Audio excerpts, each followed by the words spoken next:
Bonjour tout le monde. Alors aujourd'hui ça va être opération changement de pneus, car je pense que ça vient du fait que en fait on tourne à plat, comme j'expliquais dans une vidéo. Un vélo normalement quand on tourne, la roue fait ça en fait, parce qu'on penche le vélo, donc là le pneu s'use ici, et là le fait qu'on soit stable et à plat, le pneu fait ça quand on tourne, et en fait ça l'use sur le champ. Là j'ai fait 400 km. Ils sont morts. Donc je vais voir déjà si je peux trouver d'autres pneus. Bon, pour l'instant j'en avais deux neufs sur les vélos que j'ai récupérés, donc je vais monter ceci. Et puis voilà. Je vous fais cette petite vidéo, comme ça vous verrez le système que j'ai fait pour fixer la roue. Là-dessus, vous allez comprendre quel est ce système, pourquoi j'ai récupéré la fourche et tout l'assemblage. Voilà, si vous avez l'idée ou l'envie de faire le même montage, ben, vous verrez, ça sera très bien expliqué. Donc pour démonter la roue, il faut enlever donc les deux écrous. Celui d'extérieur qui est fixé avec la fourche, et celui de l'intérieur qui est fixé avec, avec la fourche aussi. Je vous expliquerai après pourquoi. Voilà. Il faut aussi enlever ce boulon que j'ai mis là et décaler les mâchoires. Donc on va faire ça ensemble.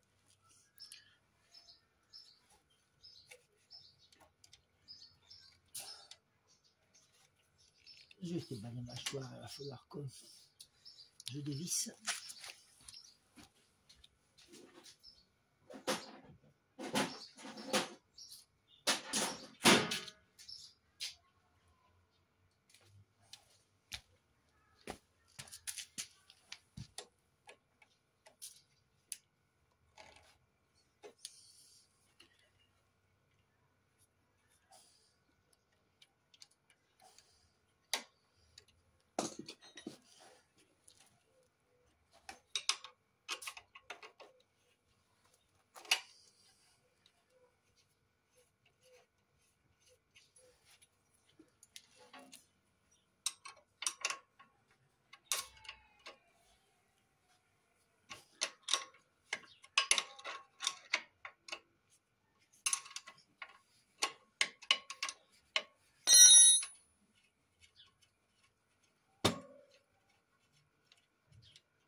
Donc les deux écrous sont enlevés ici. Donc, le problème c'est que je ne peux pas sortir la roue à cause de la fourche. Donc la fourche, j'enlève juste l'écrou de derrière.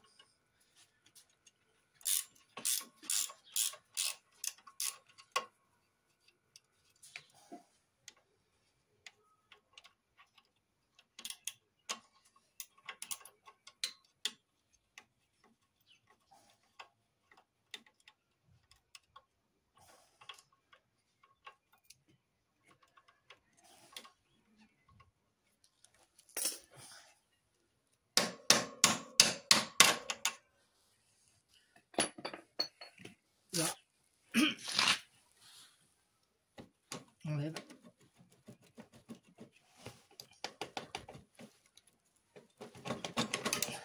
Voilà. Tout le bloc vient en entier en fait. Là vous voyez, on retrouve la potence en fait. La potence du BMX avec le tube et les roulements. Et là, c'était donc la fourche du vélo que j'ai coupé les bâtons en fait. Voilà. Donc ensuite pour enlever la roue, bah, c'est simple. Hein.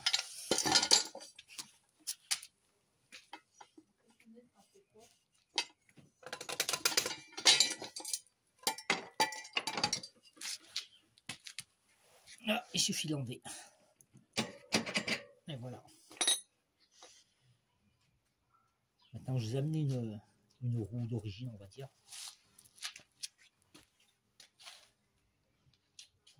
Qui est...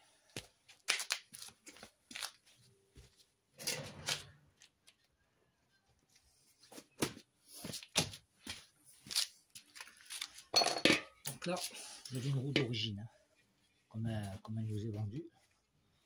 C'est-à-dire que l'axe l'axe de roue est centré, là et là, d'accord. Ce qu'il a fallu faire, c'était déporter l'axe là, de rentrer plus à l'intérieur, pour qu'il y ait une plus grande longueur ici, pour que ça puisse traverser là, tout simplement. Au final, ça donne ça. Un petit côté vers la fourche et un grand côté vélo, justement pour attraper l'épaisseur qui est ici. Voilà. Donc je change le pneu puis je reviens. Alors une chose importante quand on change un pneu, toujours regarder s'il y a une flèche. Voilà. Vous voyez là, il y a une flèche. Je sais pas si on la verra bien à l'écran. Cette flèche en fait c'est le sens de rotation du pneu. C'est-à-dire vous prenez votre pneu, il faut qu'il roule dans le sens de la flèche, c'est-à-dire comme ça. Voilà. Parce qu'il y a des crampons qui ont un sens, d'accord? C'est pour l'adhérence et l'évacuation de l'eau. Voilà. Le pneu, donc, il faut le monter comme ça. Il ne faut pas le monter comme ça. Parce que là, la flèche, elle est en arrière. Quand vous positionnez votre pneu, le vélo avance comme ça. Il faut que ce soit dans le sens de la flèche. Donc, il part ici. Voilà.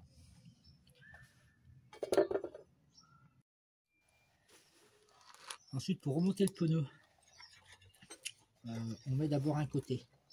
D'accord? On ne va pas mettre les deux. On peut plus mettre la chambre à air. C'est quand même logique. Mais bon. Voilà, on met un côté. Et après, quand on met la chambre à air, on commence toujours par mettre la valve d'abord. Toujours. On gonfle la chambre à air un tout petit peu pour qu'elle prenne la forme. On la rentre dedans. Et on met la valve. Ça évitera d'avoir des surprises. Une fois qu'on a mis toute la chambre à air dedans, la chambre à air a tourné et puis la valve se retrouve à l'intérieur par-ci, par-là. Donc on positionne, on met la valve. On va y arriver. On l'attend. Enfin, on la tire plutôt.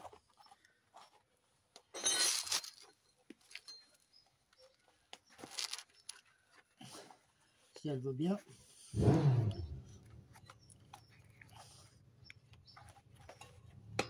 Voilà. Là, elle est en place. Il faut vraiment qu'elle soit droite. Parce que si elle est légèrement de biais, qu'elle part là-bas, quand on va gonfler, elle va rentrer dedans. Donc on la met bien en place. On finit de rentrer la chambre à air.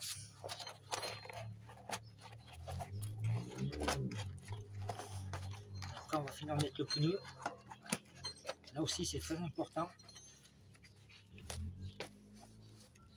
Quand on remboîte le pneu, on le fait toujours côté valve d'abord. Parce que là, votre valve, elle est bien en place. Votre pneu va rentrer dedans. Ça ne va pas lui tirer dessus. Tandis que si vous commencez à un autre endroit, le pneu va se mettre tout autour et arriver vers la valve. Ça va appliquer, ça va appuyer sur la soudure, on va dire, de la valve ici, et ça risque de la crever. Donc on commence toujours côté valve. Vous voyez, là c'est en place. La valve elle est en place. Vous allez voir, plus je vais avancer, plus ça tire sur le pneu.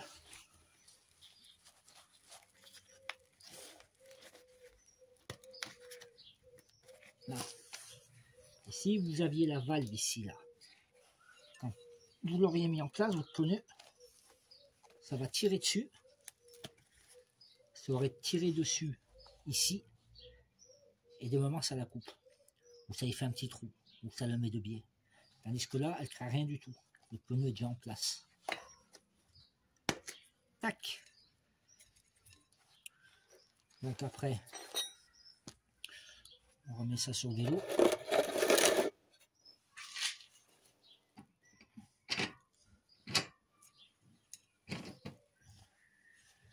On remet l'écrou. Hein.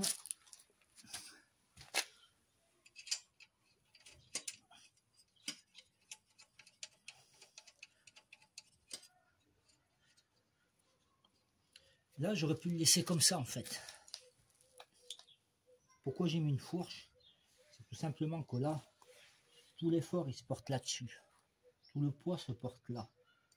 Et la jante, ça leur est brillé à force. Ça aurait tordu l'axe de roue et ça leur est brillé. Tandis que le fait de mettre une fourche, le poids, il est au milieu. Parce que la roue est tenue ici et ici. La répartition des charges, elle est déportée au centre. Voilà, c'est ici que ça appuie, c'est-à-dire au centre, et pas là. Voilà.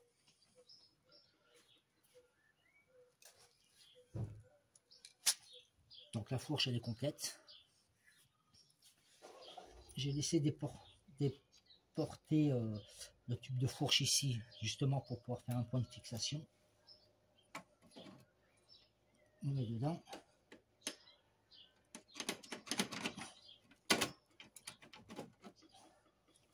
Et on remet tout.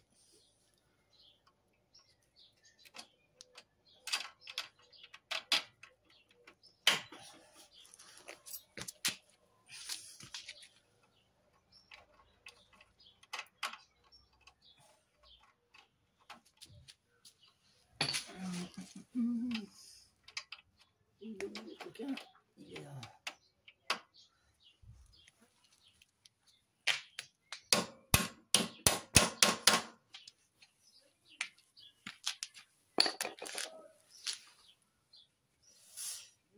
Ouais, ça va, Maïmoun.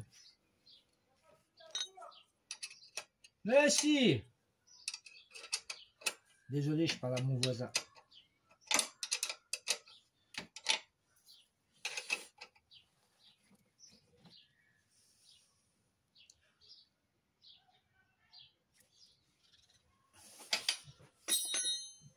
Ensuite, bon, on remet les mâchoires. Hein.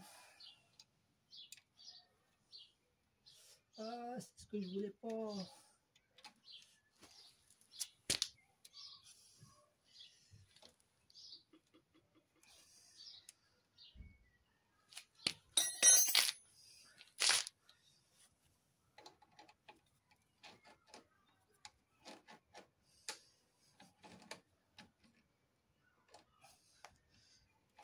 Là. Je vais dorer les freins après.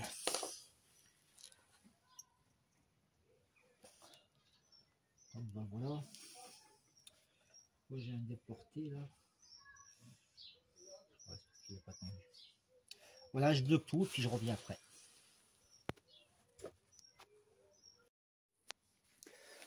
Opération finie. Les pneus tout neufs. Voilà, ça prend vraiment pas de temps. Hein. J'ai changé les deux en quoi? Une petite demi-heure. Voilà. J'ai fait aussi la capote là. J'ai fait en sorte qu'elle soit décapotable.